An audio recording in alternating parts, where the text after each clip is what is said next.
Fala, gente! Seja bem-vindo, seja bem-vinda. É uma alegria receber vocês por aqui. Estamos chegando com mais um vídeo no nosso canal Episteme com Marcel. Todas as segunda e quinta-feira, às 22 horas, a gente traz um vídeo para você, sempre com a qualidade aqui, né? O nosso objetivo é você, claro, e a gente traz essa qualidade para você. Claro, e dentro dessa perspectiva, se você gostar, você senta o dedo no like, deixa aí o likezinho aí marcado, compartilha com seus amigos nas redes sociais se você amar, que eu acho que você com certeza sempre está amando aqui os nossos vídeos, e se inscreve, certo? Importante você se inscrever para você fazer parte da nossa comunidade Episteme com Marcel e clica no sino de notificações para você receber sempre a informação aqui pelo YouTube de que um vídeo chegou, ok? O nosso tema de hoje é um tema dentro do campo do direito, das ciências jurídicas e mais especificamente dentro do campo das ciências criminais, e o tema é infração penal. Esse tema eu estou dividindo em duas partes, por ser muito longo, né, ser grande, estou dividindo em duas partes. Hoje vou tratar sobre o que é infração penal e na quinta-feira nós vamos discutir um pouquinho do que acontece quando uma pessoa, um cidadão, comete uma infração penal, certo? O tema de hoje diz respeito mais ao direito penal e o da quinta-feira sobre direito processual penal, certo? Então vamos lá. Nós temos a infração penal. O que é a infração penal? A infração penal é uma conduta, certo, que uma pessoa pratica, ou seja, uma conduta praticada por um cidadão ou cidadã, e essa conduta, ela se reveste de algumas formalidades legais que exigem uma adequação a um tipo, ou seja, uma tipicidade a um tipo que existe em lei. Essa conduta ela é ilegal, antijurídica, ilícita, ou seja, contrária ao direito, e é uma conduta que leva a ser culpável, a culpabilidade presente aí, certo? Então, a infração penal diz respeito a esse caminho. Mas, de uma maneira mais simples, infração penal é quando uma pessoa pratica um crime ou contravenção, certo? E aí é onde a gente entra aqui na parte do conceito. A infração penal, então, ela é um gênero do qual fluem duas espécies, crime e contravenção. O crime é também conhecido como delito. Os crimes estão previstos no Código Penal, que é o Decreto-Lei 2.848, de 7 de dezembro de 1940, e também em outras leis, chamadas leis extravagantes. E as contravenções penais estão previstas na Lei das Contravenções Penais, que é o Decreto-Lei 3.688, de 3 de outubro de 1941. E também previstas em outras leis que possibilitem a presença dessas contravenções, né? A primeira coisa que você pode perguntar, inclusive já está aqui bem grandão em vermelho aqui, é qual é a diferença entre essas duas espécies? Praticamente nenhuma, certo? Porque não há uma diferença essencial, ontológica entre crime e contravenção. Nós vamos ver agora no livro aí de Guilherme de Souza Nunes sobre esse detalhe. A única diferença que cabe entre eles é no que diz respeito à pena, ou seja, à sanção penal, ou seja, aquilo que diz respeito à punição da pessoa que praticou a infração penal, certo? Segundo Nutt, estou aqui com essa obra maravilhosa de Nutt, que gosto muito, Guilherme de Souza Nutt, já vou indicando para vocês e mostrando, Manual de Direito Penal. Essa minha edição é velhinha, mas existem as edições atualizadas dele, certo? Então, a diferença, segundo Nutt, como eu disse, é uma diferença, não é ontológica, é essencial, situando-se tão somente no campo da pena. Os crimes sujeitam seus autores a penas de reclusão e detenção, enquanto as contravenções, no máximo, implicam em prisão simples, que é um tempo muito menor de prisão, né?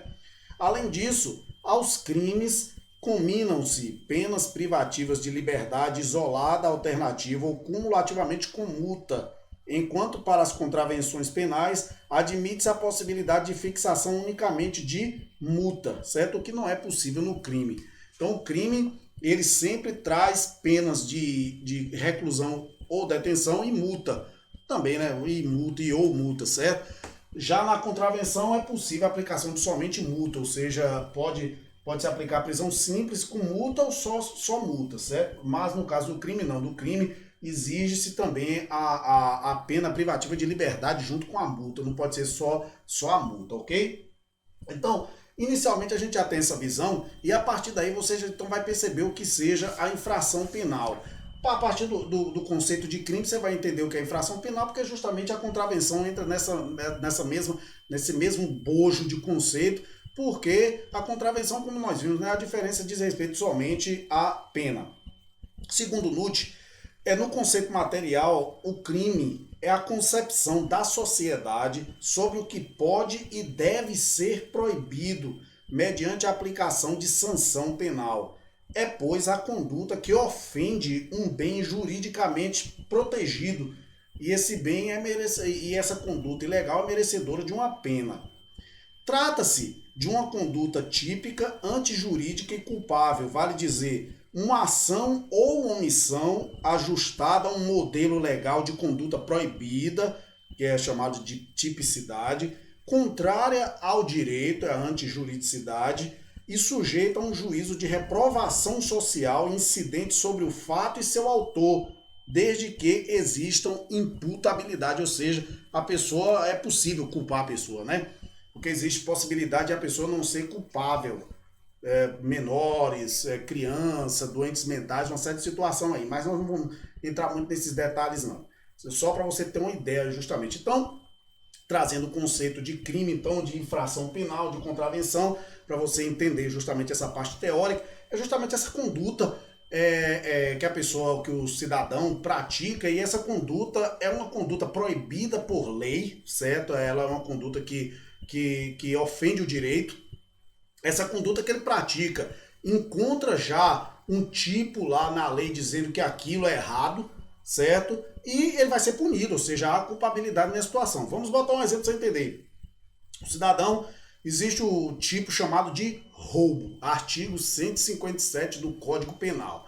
Então, se a pessoa pratica uma ameaça mediante violência, ou seja, ele subtrai um bem, na verdade, assim, subtrair um bem mediante ameaça, grave ameaça e violência, ele pratica o crime de roubo, certo? Está lá o artigo 157. Então, a pessoa pega uma arma, o cidadão lá pega uma arma, bota numa pessoa e toma a bolsa dela e sai correndo, certo? Então, ele praticou um roubo. Então, aquela conduta dele se adequa a um tipo que já existe, ou seja, roubo, lá na lei do Código Penal. Então, essa adequação, esse encaixe da conduta com o tipo, formando essa tipicidade. Ou seja, a conduta encontra um tipo, ou seja, tipicidade, e se encaixa. Essa conduta dele é ilegal, é uma conduta antijurídica, ou seja, reprovável na área do direito. Então, ele pratica a chamada ilicitude. E, juntando isso tudo, você tem a tipicidade com a ilicitude e com a culpabilidade, então ele vai praticar então o crime. Segundo isso, é uma teoria chamada teoria tripartida do crime, certo? Existe a quadripartida e etc, mas nós não vamos aqui adentrar nesse tema aqui. O objetivo justamente é você compreender essas linhas gerais da parte teórica. Gostaria de citar duas características da contravenção para você compreender aqui. No campo tanto do crime contra contravenção, existe aquilo que se chama de consumação e tentativa. Consumação é quando o crime acontece. Crime e contravenção acontecem de fato, aconteceu. Botou a arma, tomou a bolsa e saiu correndo, certo? Consumou o crime. Porém, existe a possibilidade de que na área do crime a tentativa seja também punida, o que não é possível na contravenção. O artigo 4º da Lei das Contravenções diz que não há punibilidade da tentativa, certo? Ou seja, não é punível a tentativa de contravenção, mas no caso do crime Ou seja, não só se pune a consumação do crime, ou seja, o crime encerrou, o ato lá, a ação foi encerrada, mas se pune também a tentativa dessa situação. Então, se ele bota a arma lá, vai tomar a bolsa e alguma situação ocorre que ele não conseguiu terminar o crime, mas ele pode ser preso e justamente responder por tentativa. No caso da contravenção, não. Por exemplo, digamos o artigo 42 da Lei das Contravenções, que fala sobre perturbação de sossego alheio. Não existe tentativa dessa contravenção, ou seja, de perturbação de sossego alheio.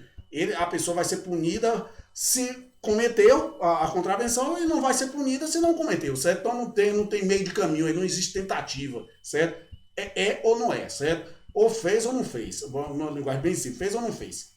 A outra situação que eu quero colocar para vocês sobre a questão da contravenção é no que diz respeito a flagrante delito, certo?